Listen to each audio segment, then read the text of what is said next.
កីឡាករបង្គោលក្រហមដូចតទៅកីឡាករបង្គោលក្រហមអាយុ16ឆ្នាំមានកម្ពស់1.67 ម៉ែត្រ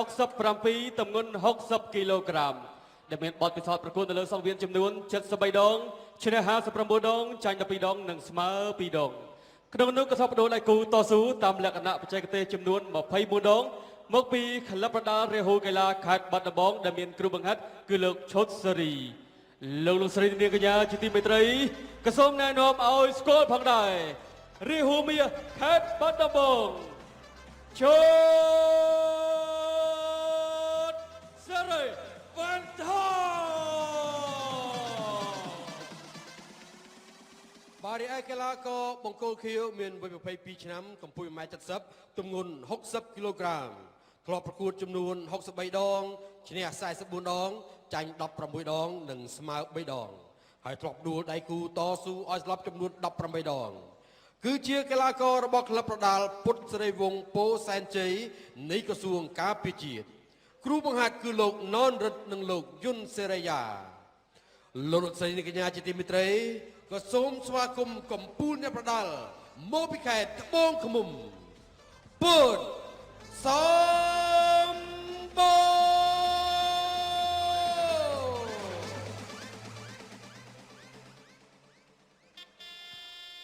ខ្លាំងដូចគ្នាអញ្ចឹងជាថ្មីម្ដងទៀតនេះជាការជួបគ្នាលើកទី2របស់ឈុតសេរីវ៉ាន់ថងនិងពុទ្ធសម្បូរក្នុងរយៈពេល3ខែគត់បាទថ្ងៃ16ខែ5ជួបគ្នាថ្ងៃ16ខែ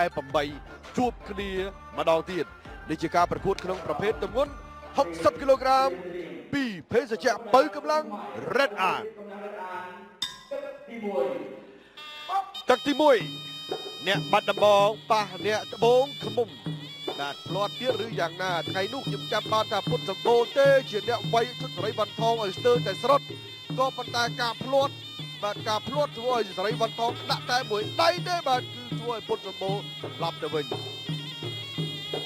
បាទសោកទៅសោកមកទាត់ស្ដាំពីជុតសេរីវ៉ាន់ថងរោមគុំជាប់ពុទ្ធសម្បូរមួយបាទដែលហាត់ល្អជាមួយនឹងមឿនសុខរុចជាមួយនឹងផាសរុនហើយវ៉ាន់ថងក៏ហាត់ល្អបាទជាមួយនឹងរ៉ាគីមវ៉ាន់ថងពីដើមឡើយគាត់ខ្វះអ្នកចាប់ឡំបាទតាមគ្រូគាត់ប្រាប់តែឥឡូវបានរ៉ាគីមនឹងសកឡូប៉ុណ្្នឹងគ្នាចាប់ឡំលេងនេះបាននៅក្លឹបបដាល់របស់ខ្លួនដូចវែងឆ្ងាយទៅហើយពុតសម្បូរបាទគាត់មកជើងបាញ់មិញវ៉ាន់ថងអោតផុតចូលគៀកធាក់ឆ្វេងមូជាកែខោតិចហើយតិចវ៉ាន់ថងបាទលើកជើងស្ដាំទាត់ជើងឆ្វេងម៉ាត់ឆ្វេងសងវិញពីពុតសម្បូរកេញផុតសម្បូរដើរចូលតិចទាត់ស្ដាំមកជើងរបស់វ៉ាន់ថងទាត់ឆ្វេងមកជើងទៀតរបស់វ៉ាន់ថងសម្បូរទាត់ឆ្វេងទៅវិញបាត់ឃុំជាប់ទាត់ឆ្វេងម្ដងទៀតចេញរៀងខ្លួននេះបែបស្ទង់បាទបែបស្ទង់បើថាទៅបុបនៅទេឆ្វេងទៅស្ដាំមកមួយទាត់ជើងមួយវាយដៃទាត់ជើងឆ្វេងបច្ច្រាស់គ្នាដកឃ្លានថយក្រោយតិចទាត់ក្រោមពីវ៉ាន់ថងហើយក៏ដកថយមកវិញសម្បូរនៅទៅដើរចូលតិចនៅទៅដើរចូលតិចទាត់ស្ដាំមកជើងរបស់វ៉ាន់ថងសម្បូររងជាប់ទាត់ឆ្វេងវិញបាទបោះរៀងយឺតអញ្ចឹងធ្វើឲ្យ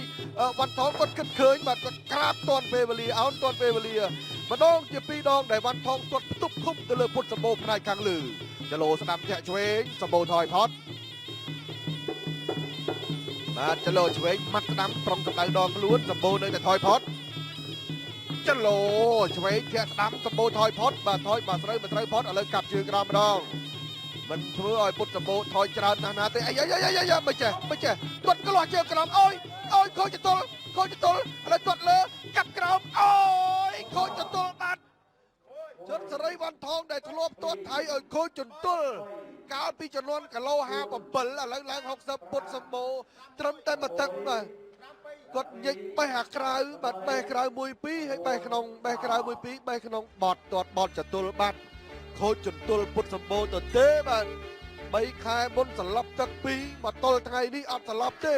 ប៉ុន្តែវិជ្ជាការខូចបាទខូចសន្លាក់ជង្គង់ជើងស្ដាំចឹងត្រឹមតែមួយទឹកទេគួរឲ្យសោកស្ដាយមែនទែនបាទការទាត់ដ៏ធ្ងន់ធ្ងររបស់ជុតសេរីវ៉ាន់ថង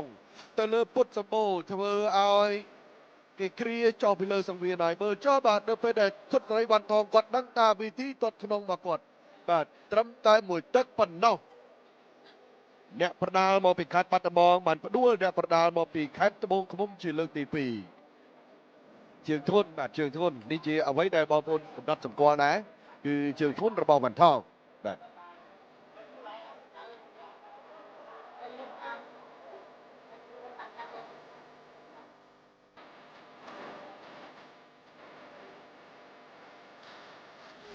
បាទប្រិយមិត្តទស្សនិកជនជាទីគោរពនិងជាទីមេត្រី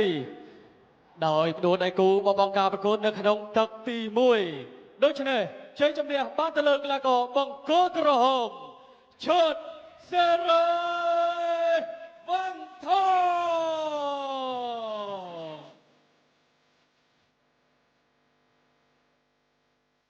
បាទប្រិយមិត្តទស្សនិកជនជាទីគោរពនិងជាទីមេត្រីបាទអរគុណសម្រាប់ការតាមដានទស្សនាបាទរបស់បងប្អូនជាពិសេសអ្នកស្នេហាវិស័យបដិបាល់នៅចុងសប្តាហ៍នេះមុន